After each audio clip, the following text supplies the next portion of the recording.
গল্পে স্বল্পে তরুণে আপনাদের স্বাগত। বাংলা সাহিত্য ভাণ্ডারে ছোট গল্পের সম্ভার অতুলনীয়। মণিমাণিক্য খচিত সেই সব ছোট গল্প নিয়েই আপনাদের সামনে আমি তরুণ।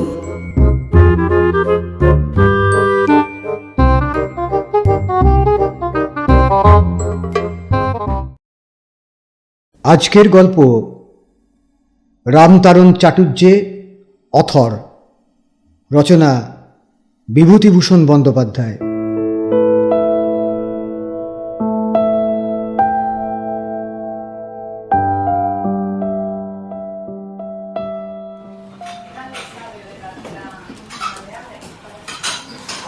15-16 বছর আগেকার কথা। পটলডাঙ্গা স্ট্রিটে এক বেঞ্চি পাতা চায়ের দোকানে রামতারণ বাবুর সঙ্গে আমার আলাপ শুরু হয়। 1 পয়সা দামের এক পেয়ালা চা। গোলদিঘি বেরিয়ে এসে সস্তায় চা পান সারতে দোকানটাতে ঢুকলাম। আমার দরের আরও 4-5টি খরিদ্দার অত সকালেও সেখানে জমায়েত হতো 1 পয়সার এক পেয়ালা চা খেতে। এই দলের মধ্যে অনেকেই 15/2 নম্বর মেস বাড়ির অধিবাসী। একমাত্র রামতারণ বাবুই ছিলেন গৃহস্থ লোক, যিনি ভাড়াটে বাড়িতে বাস করেন, মেসে নয়। সেই জন্যেই তাঁর সঙ্গে আলাপের প্রবৃত্তিটা আমার হয়তো অত বেশি ছিল। তখন থাকি মেসে। গৃহস্থ বাড়ির মধ্যে একটা নতুন জগৎ দেখতাম। রামতারণবাবুর সঙ্গে এই ধরনের দেখাশোনা প্রায় 3-4 মাস ধরে হলো। অবশ্যই চায়ের দোকানে যেমন আলাপ হওয়া সম্ভব, তেমনি নমস্কার, এই যে কেমন আছেন, আমার ওই রকমই কেটে যাচ্ছে, আপনি ওই একরকম। একদিন রামতারণবাবু বললেন, কোন দিকে যাবেন? চলুন গোলদিঘিতে। দুজনে একখানা বেঞ্চির ওপর এসে বসি। রামতারণবাবু একটা বিড়ি ধরালেন।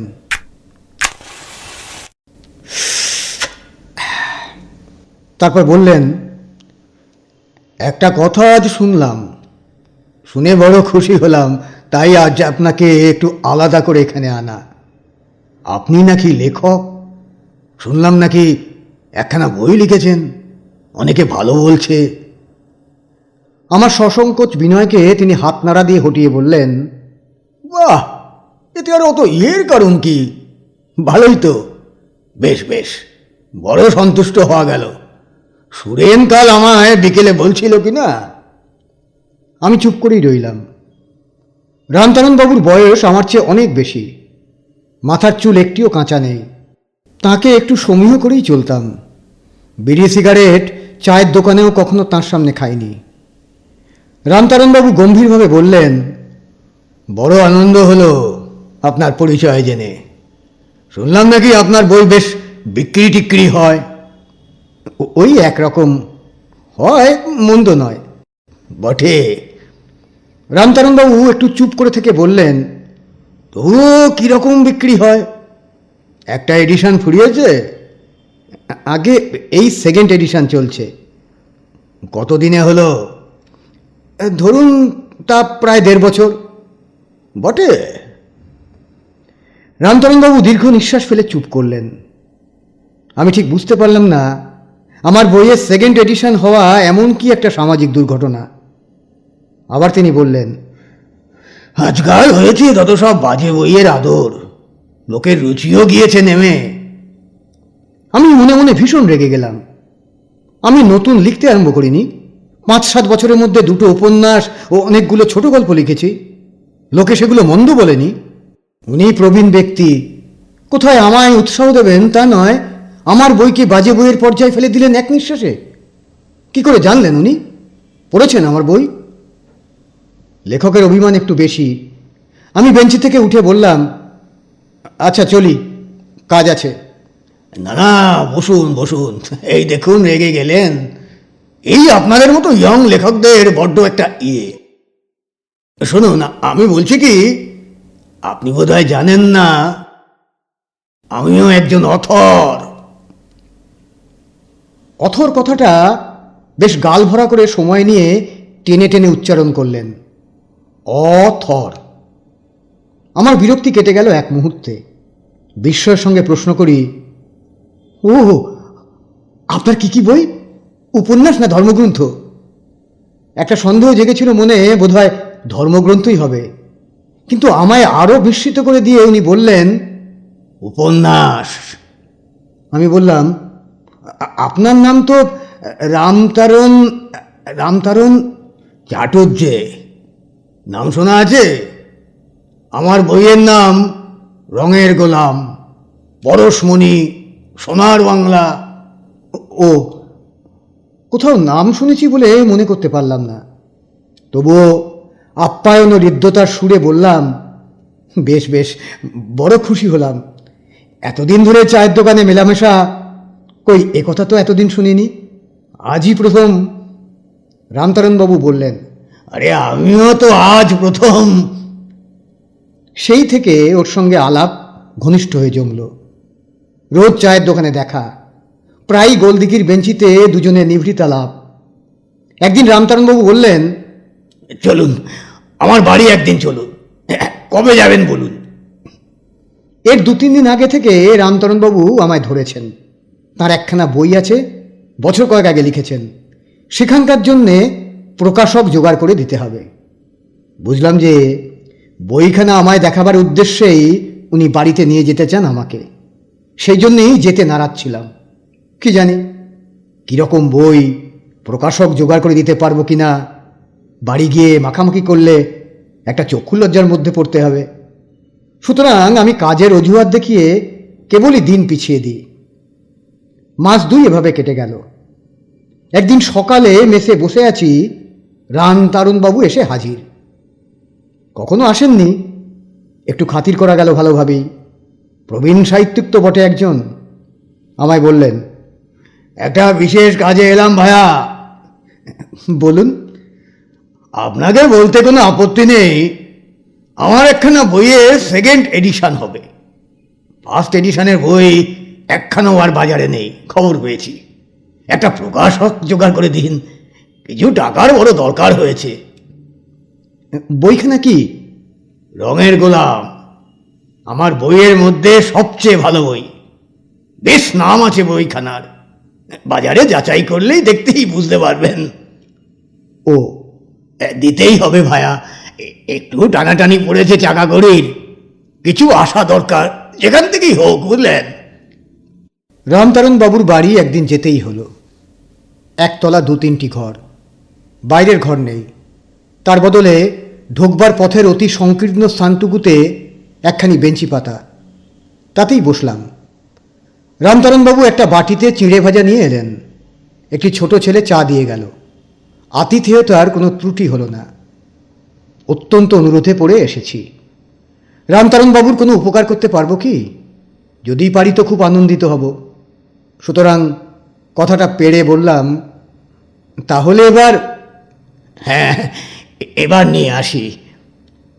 একটু পরে খান 2 মোটা পুরনো বাঁধানো খাতা এবং 1 বোঝা কাগজ নিয়ে রামতারণবাবু আবার এসে বসলেন আমার কাছে। একখানা খাতা খুলে আমায় দেখাতে লাগলেন।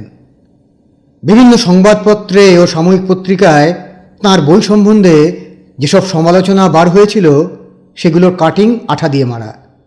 কাটিংগুলো হলদে বিবর্ণ হয়ে গিয়েছে, বহুকাল আগের জিনিস। সেসব সাময়িক পত্রিকার মধ্যে একখানারও নাম আমি শুনিনি। 20 শতাব্দীর প্রথম দশকে তাদের অস্তিত্ব ছিল, বহুকাল তারা মরে ভূত হয়ে গিয়েছে। তারা সকলে বলছে, রামতারণবাবু রঙের গোলাম লিখে বঙ্কিমের খ্যাতির প্রতিদ্বন্দ্বী হয়েছেন, এমন ভাব ও ভাষা বাংলা সাহিত্যে দুর্লভ, এই ধরনের সব কথা। রামতারণবাবু সলজ্জ বিনয়ের সঙ্গে লাইনগুলো আমায় আঙুল দিয়ে দেখিয়ে দিতে লাগলেন। একখানা পত্রিকাতে লিখেছে, রামতারণ চট্টোপাধ্যায় বর্তমানে বাংলা সাহিত্যের শ্রেষ্ঠ ঔপন্যাসিক। তখন কথাশিল্পী শব্দ সৃষ্টি হয়নি। বাঙালি সমাজের নিখুঁত ছবি তাহার নিপুণ লেখনীর সাহায্যে এই উপন্যাসখানিতে রঙের গোলাম ফুটাইয়া তুলিয়াছেন। এই ধরনের আরও অনেক কিছু। সকলের অপেক্ষা আশ্চর্যের বিষয়, হংকং থেকে মুদ্রিত এক ইংরেজি খ্রিস্টানি কাগজে তাঁর বইখানার নাম প্রশংসার সঙ্গে উল্লেখ করা হয়েছে। আমি সত্যি অবাক হয়ে গেলাম। রামতারণবাবু নিতান্ত জাতা লোক নন দেখছি।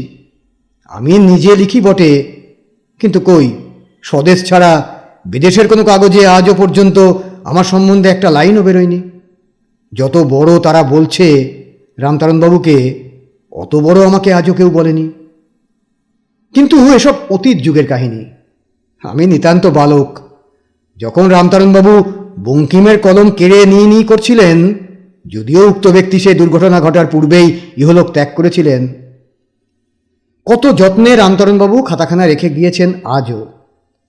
কতকাল আগের সেসব কাগজ, যাদের নামও আজকাল কেউ জানে না। বিবর্ণ হলদে হয়ে গিয়েছে কাটিংগুলো। কত যত্নে কাটিংগুলোর ওপরে নিজের হাতে তারিখ লিখেছিলেন সেখানে। 19 জানুয়ারি 1902, 2রা মে 1905, 17 ডিসেম্বর 1904।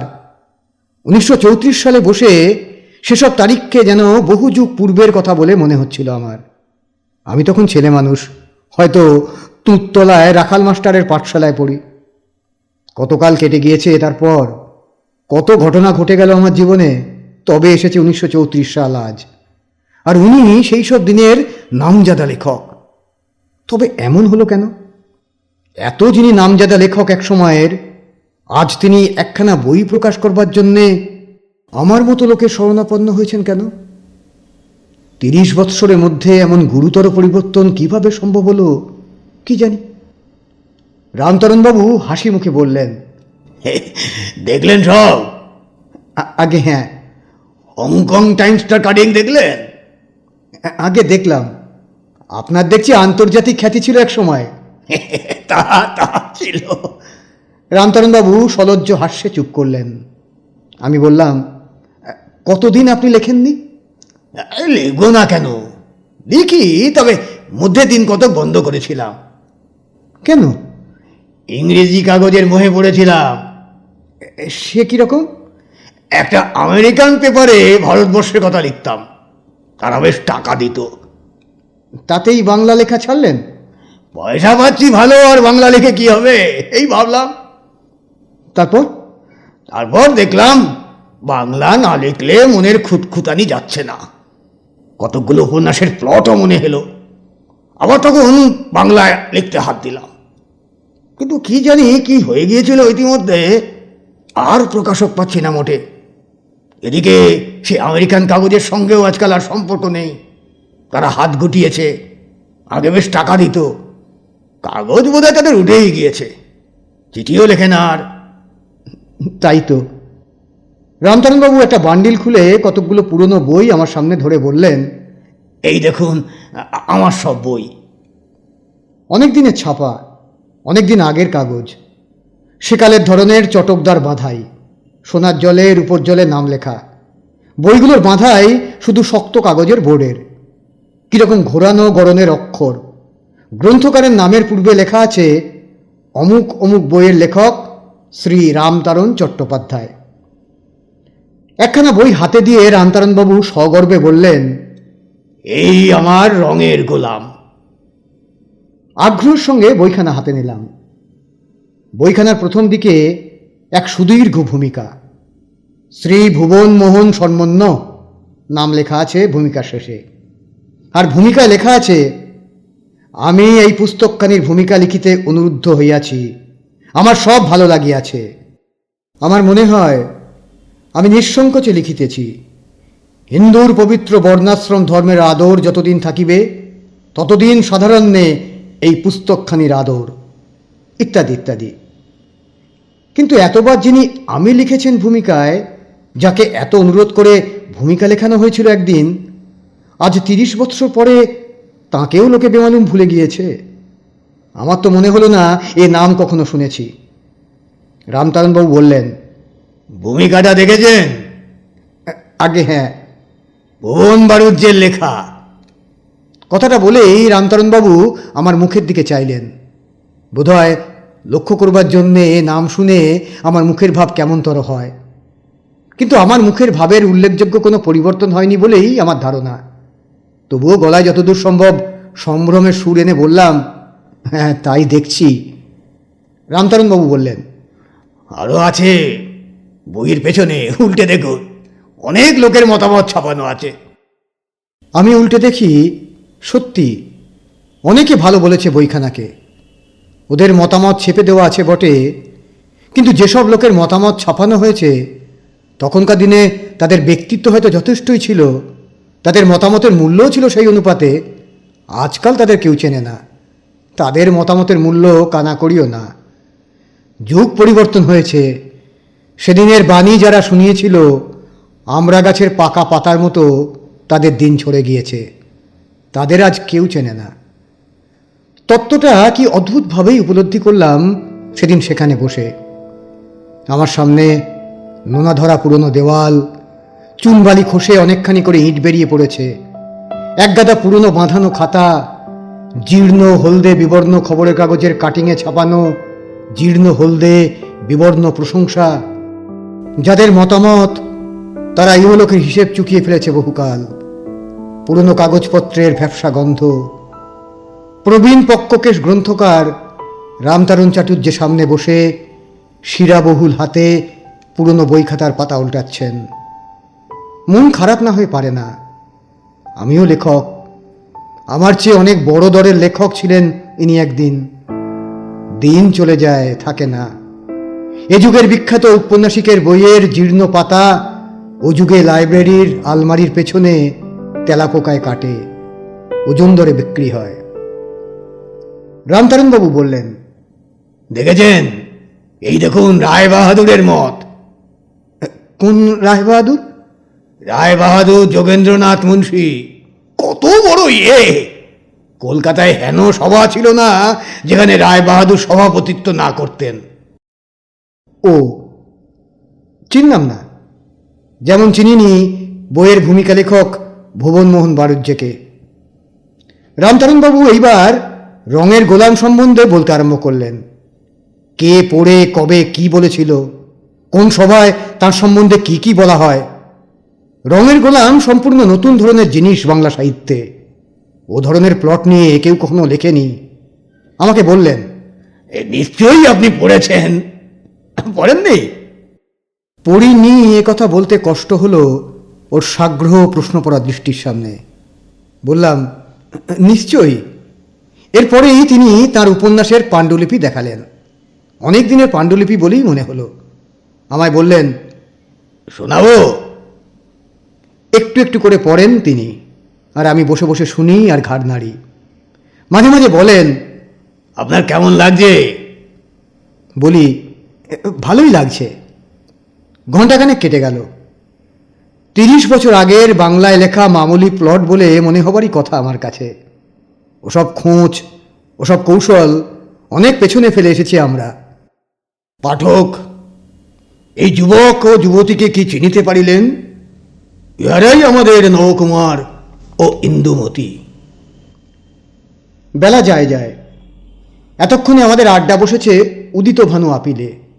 বন্ধুবান্ধব এসে গিয়েছে, চা চলছে। আমি উসকুস করি আর ঘন ঘন বাইরের দিকে উঁকি মারি। রামতারণবাবু সেদিকে দৃষ্টি নেই। তিনি তন্ময় হয়ে দরদের সুরে পড়ে চলেছেন ইন্দুমতির পাণ্ডুলিপি। ইন্দুমতি কি একটা ফ্যাসাদে পড়েছে, ভালো করে বোধহয় জায়গাটা শুনিনি। এখন তার কারণ স্বগতোক্তি, খুব দরদ দিয়ে উনি পড়ছেন। কি মুশকিলেই পড়া গেল। আজকের আড্ডা ফসকালো দেখছি। হঠাৎ দাঁড়িয়ে উঠে বলবো, আচ্ছা থাক, আমার কাজ আছে আজ। না, রামতারণবাবু কি মনে করবেন? তার চেয়ে শুনি বসে বসে, আর কখনো আসবো না। সন্ধ্যে হয়ে এলো ক্রমে। আর পড়া চলে না। রামতারণবাবু হেঁকে যেন কাকে বললেন, ওরে একটা আলো দিয়ে যা। আমি এই সুযোগে বলি, তাহলে আজ যাবেন? আগে হ্যাঁ, একটু দরকার আছে। কাল আসবেন কোন সময় বলুন? সবটা শুনতে হবে তো, নইলে প্রকাশকদের কাছে বলবেন কি? কেমন লাগছে? বাহ, চমৎকার। তাহলে কাল ধরুন এই 3টে এখানে এসে চা খাবেন। কাল? কাল আবার ভবানীপুরে একটু কাজ ছিল। না না, তা হবে না, তা হবে না। একটা বই আরম্ভ করে মাঝে ফাঁক দিলে ইমপ্রেশন কেটে যায়। একটানা না শুনলে আসুন কাল, সময় খুব কম হাতে। অগত্যা রাজি হতে হলো। পরদিনও গেলাম। সেদিন খাতা শেষ হয়ে গেল। আমার সৌভাগ্য বলেই সেটা ধরতে পারতাম, যদি না রামতারণবাবু পড়ার শেষে খাতাখানা আমার ঘাড়ে চাপাতেন প্রকাশক খুঁজে দেওয়ার জন্যে। বললেন, তাহলে এবার একটু ভালো করে চেষ্টা করুন।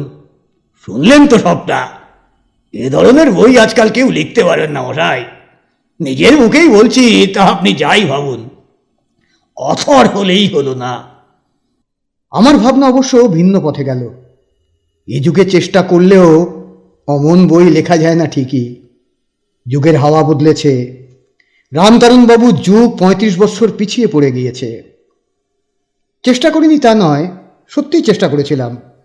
প্রকাশকেরা হেসেই কথাটা উড়িয়ে দেয়, সোজা কথা শুনিয়ে দেয় অনেকে। কেন আমি বৃথা চেষ্টা করছি, ও বই চলবে না, লেখকের নাম নেই বাজারে। বললাম, কেন থাকবে না? একসময় তার বইয়ে যথেষ্ট আদর ছিল। আরে যখন ছিল তখন ছিল, এখনো অচল। রামতারণবাবুর সঙ্গে দেখা করতে সংকোচ হয়। অন্য চায়ের দোকানে চা খাই, গোলদিঘির ত্রিসীমানায় মারাই না। কিন্তু একদিন তিনি আমার মেসে এসে হাজির। আমি ওকে দেখে একটু থতমত খেয়ে গেলাম। উনি বললেন, কি ব্যাপার, দেখিনি যে? আসুন, শরীর খারাপ, বেরোই না।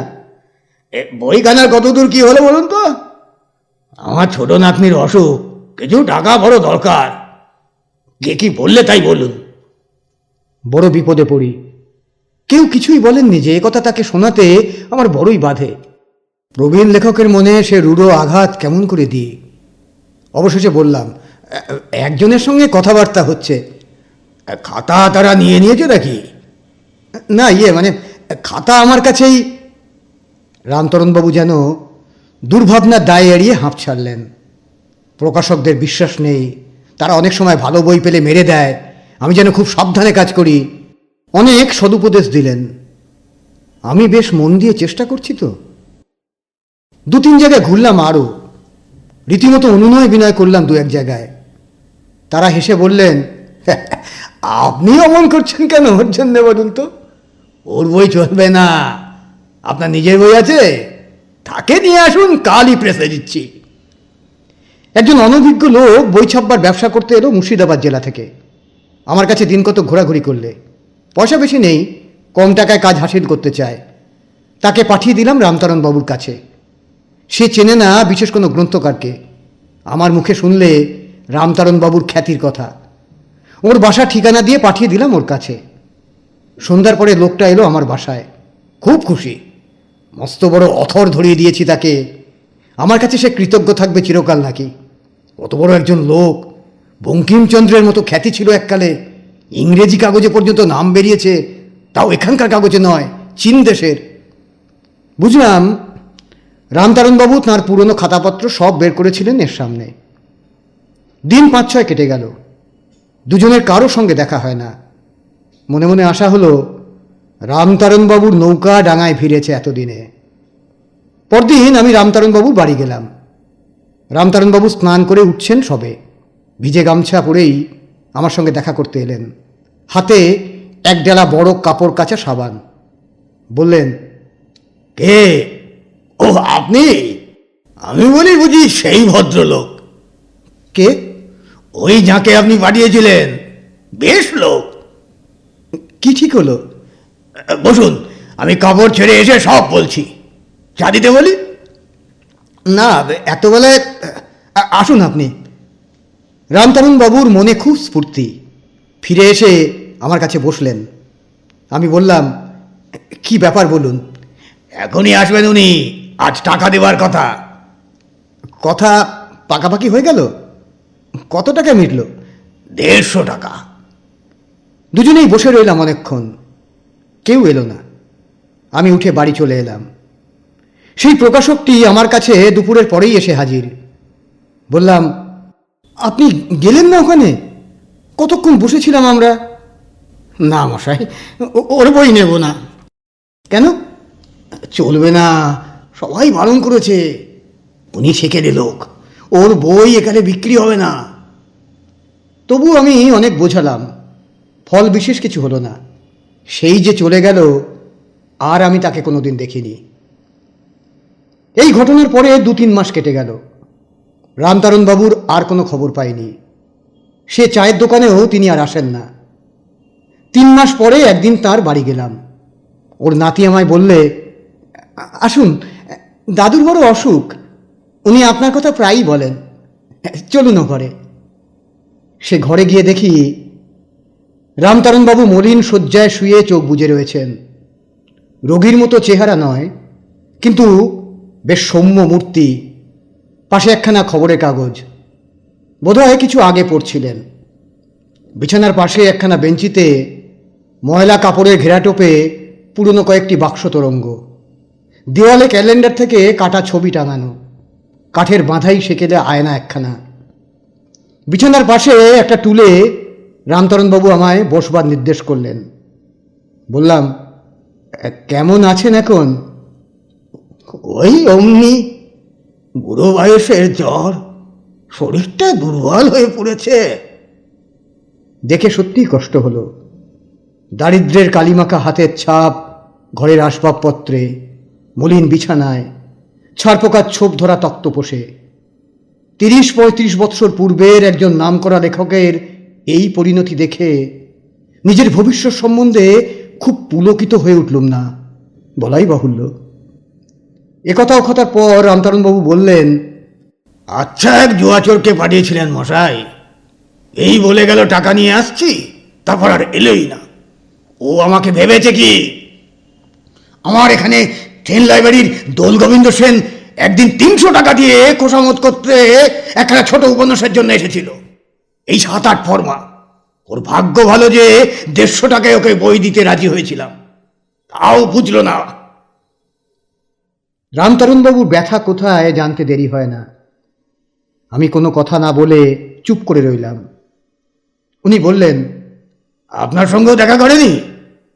অম্লান বদনে বললাম, কই না। হাম্বাক কোথাকার, ওর কোনো পুরুষে প্রকাশক নয়।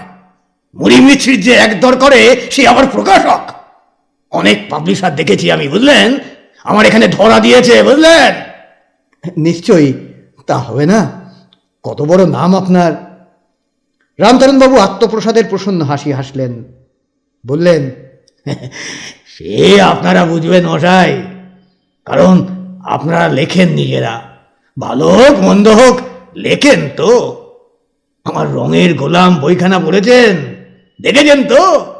ওর নাম চিরকাল থেকে যাবে। কি বলেন আপনি? তার বলতে, সেদিন এক বড় লোকের বাড়ি গিয়েছি, সেখানে আপনার রঙের গোলামের কথা উঠল। রামতারণবাবু আগ্রহের মাথায় বিছানা ছেড়ে সোজা হয়ে বসে বললেন ব্যগ্রভাবে, কোথায় কোথায় কোথায়? ওই বালিগঞ্জে। তারপর তারপর তারপর ওরা বললে, বইয়ের মতো বই একখানা, খুব ভালো বলছিল সবাই। বলতেই হবে রে ওরাই, বলতেই হবে। এমন কৌশল করে রেখেছি ওর মধ্যে যে সব ব্যাটাকে ভালো বলতে হবে, কেঁদে ভাসিয়ে দিতে হবে শেষের দিকে, কেমন না? সে আর, ভগবান যেন আমায় ক্ষমা করেন। রামতারণবাবুকে দেখে মনে হচ্ছিল তার রোগ অর্ধেক সেরে গিয়েছে। নিজের বইয়ের প্রশংসা শোনা অনেকদিন বোধহয় তার ভাগ্যে ঘটেনি। সেদিন একটু পরেই চলে এলাম। এই দিনটি থেকে কি জানি কি হলো, যখনই রামতারণবাবুর কাছে গিয়েছি তখনই মাঝে মাঝে তিনি জানতে চাইতেন তার রঙের গোলাম সম্বন্ধে আর কোথাও কিছু শুনলাম কিনা। কি আগ্রহী জিজ্ঞেস করতেন কথাটা। আমায় সংবাদ দিতেই হতো। কখনো তার বইয়ের প্রশংসা শুনে এলাম বালিগঞ্জের কোনো ক্লাবে, কোনোদিন ট্রেনে, কোনোদিন তরুণ সাহিত্যিকদের আড্ডায়, কোনোদিন বা আমার কোনো বান্ধবীর মুখে। এরপরেই তাঁর সানুনয় অনুরোধ শুনতে হতো প্রায় প্রত্যেকবার, দেখুন না মশাই, বইখানা সেকেন্ড এডিশন যদি কেউ নেয়, একবার উঠে পড়ে রাখতে হয়। এবার আপনি তো পড়েছেন, আপনি বলবেন তাদের বুঝিয়ে, কি বলেন? ভগবান জানেন, রঙের গোলাম নামধেয় কোন উপন্যাস আমি চক্ষে দেখিনি। হয়তো রামতারণবাবুর বাসাতে যাতায়াত করা উচিত ছিল না হতো, কিন্তু না গিয়ে আমি পারতাম না। কেমন একটা টান অনুভব করতাম। প্রবীণ লেখক, অসহায়ভাবে রোগশয্যায় পড়ে আছেন, কখনো 2-5টা কমলালেবু, কখনো একটু মিছরি হাতে নিয়ে যেতাম। কিন্তু রামতারণবাবু সবচেয়ে খুশি হতেন ভালো গুরুক তামাক নিয়ে গেলে। বৈঠকখানা বাজারের সাধনের দোকানের তামাক বড় পছন্দ করতেন। এরপরে ধীরে ধীরে রামতারণবাবুর কাছে যাওয়া আমার কমে গেল। এমনি হয়ে থাকে জীবনে, কিছু সময় ধরে এক এক লোকের রাজত্বকাল চলে, সে সময় পার হয়ে গেলে সারা জীবনেও আর হয়তো সে লোকের দেখা মেলে না। দেখা মিললেও প্রথম আলাপের দিনের উৎসাহ খুঁজে পাওয়া যায় না। রামতারণবাবুকে এসে চায়ের দোকানেও আর অনেক দিন দেখিনি। 10-11 বছর কেটে গেল এর মধ্যে। আমার নিজের জীবনেও কত পরিবর্তন ঘটে গেল। কলকাতার অধিবাসী এখন আর আমি নই, গ্রাম দেশে বাড়ি করেছি, মাঝে মাঝে আসি যাই এই পর্যন্ত। একদিন হেদর ধারের বেঞ্চিতে বসে একটু জিরোচ্ছি, পাশেই একজন বৃদ্ধ ব্যক্তি বসেছিলেন আমার আগে থেকেই। 2-একবার চেয়ে দেখে লোকটিকে চিনতে পেরে আমি একেবারে বেঞ্চি ছেড়ে প্রায় লাফিয়ে উঠলাম। বললাম, রামতারণবাবু যে, চিনতে পারেন? রামতারণবাবু খুব বুড়ো হয়ে গিয়েছেন, চেহারাও গিয়েছে অনেক বদলে। আমার মুখের দিকে খানিকক্ষণ চেয়ে থেকে বললেন, ও আপনি? আবার ওর পাশে বসে পড়ি। এতদিনের অদেখা, অনেক কথাবার্তা হলো। উঠবার সময় বললেন, চলুন না আমার বাসায়, সেই ভীমঘোষের লেনেই আছে বাসা, ওখানেই বহুকাল কাটলো, এখন আর কোথায় বা যাব? আপনি তো ভুলেই গিয়েছেন একেবারে। গেলাম সেই পুরনো বাড়িতে। সেই পুরনো দিনের আসবাবপত্র ঠিকই আছে, মায় ঢুকবার দরজার সামনে সেই বেঞ্চিখানা পর্যন্ত। পরিবর্তনের মধ্যে রামতারণবাবু একটু স্থবির হয়ে পড়েছেন, নিজেও তুললেন সে কথা। আর তেমন হাঁটাহাঁটি করতে পারিনি, হেতোটাতে গিয়ে বসি বিকালটাতে, যাবই বা কোথায়? বেলে পয়সা খরচ, যা টানাটানির সংসার। আপনার বড় ছেলে কোথায় কাজ করছে? সে তো নেই, আজ এই 8 বছর। ওই ছোট ছেলেটা কি একটা চাকরি করে, রেশন পায়, তাতেই কোনো রকমে।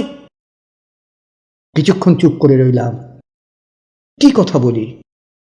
রামতারণবাবুই নিস্তব্ধতা ভঙ্গ করে বলে উঠলেন, ভালো কথা। আমি ওর মুখের দিকে চাইলাম। আমার রঙের গোলামের কথা আজকাল কেমন শোনেন টোনেন?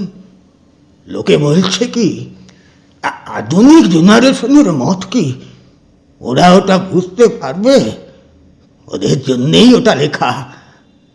আমরা হচ্ছি অথর। বইয়ের কথা লোকে কি বলে না বলে সে তো আর আপনাকে বোঝাতে হবে না, আমিও তো একজন। শীর্ণকায় অতি বৃদ্ধ উপন্যাসিক আমার সামনে, মিথ্যা গল্প ফাঁদি। বলি, হ্যাঁ মনে পড়ে গেল, সেদিন ট্রামে দেখি আপনার বই নিয়ে 2 ভদ্রলোকের মধ্যে বেঁধেছে ঘোর তর্ক। কলেজের ছেলে বলেই মনে হলো, দুজনেই ভক্ত আপনার লেখার। তারপর উনি দীর্ঘ নিঃশ্বাস ফেলে বললেন, হতেই হবে, হতেই হবে, ওর মধ্যেই এমন কৌশল করা আছে, কেঁদে ভাসিয়ে দিতে হবে শেষের দিকে রে। তো ভালো কথা, ওর সেকেন্ড এডিশনটার জন্যে একটু খাটতে হচ্ছে আপনাকে, বুঝলেন? আপনাকে বলবো না তো কাকে বলবো বলুন? অথরস্য অথর গতি, নাম করা বই বাজারের, তাহলে একটু দয়া করে। শীর্ণ হাত দুখানা দিয়ে রামতারণবাবু সাগ্রহে আমার ডান হাত চেপে ধরলেন।